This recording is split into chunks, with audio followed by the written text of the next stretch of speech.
You expect your kids will be safe at school.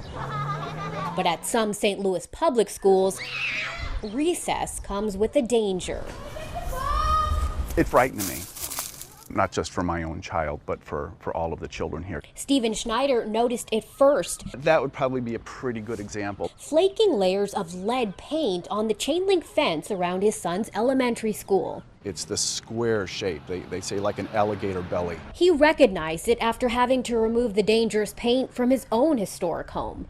A simple lead testing kit confirmed his fears. Very pink, red, that's lead. Given the number of children around here, I was concerned. Here we go.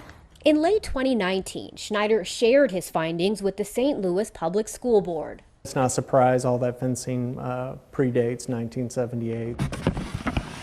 Jeff Faust does risk assessment for the school district.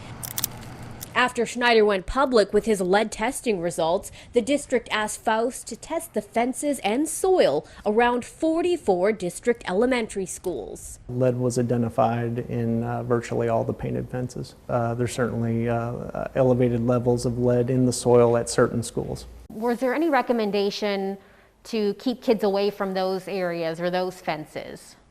Yes, ma'am. Anything that can be done administratively to reduce the potential for coming into contact with lead is a smart move. The I-team visited 10 elementary schools with the highest lead levels, as far north as Bryan Hill and as far south as Warner. At almost all of the schools, the I-team witnessed students playing on or around the fences. Out of the dozens of parents we talked to, not one of them knew about the contamination. It's scary. Deirdre Smith's grandson goes to Warner Elementary. They did not tell us about the lead. Test results obtained by the I-team showed lead levels on these fences were 40 times higher than the standard for lead-based paint.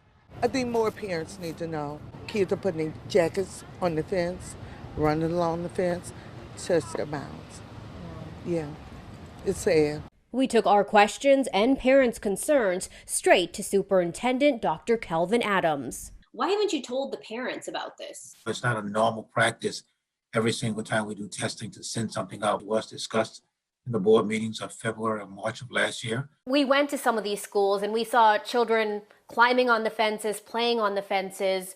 Why aren't kids being kept away from the fences if they're dangerous? That is something that we can do a better job of making sure that we get out to our staff. One thing Dr. Adams admits the district won't do anytime soon, fix the problem. But at this point in time, we don't have a plan today to do the fencing, and we have some other priorities, obviously where kids are in every single day buildings that we will be working on this summer as well. Simply painting the fences isn't practical. The district's remediation expert tells me the best option is to replace them. That's more than 5 miles of chain link fence. The price tag to replace it all? Upwards of $2 million. It's pretty much everywhere. Money well spent if you're a parent. What did you tell your son after doing this testing? So we did have to tell him, we just said it was a poison and it's bad for you. Really, we're just praying that our kids don't come home with lead poisoning.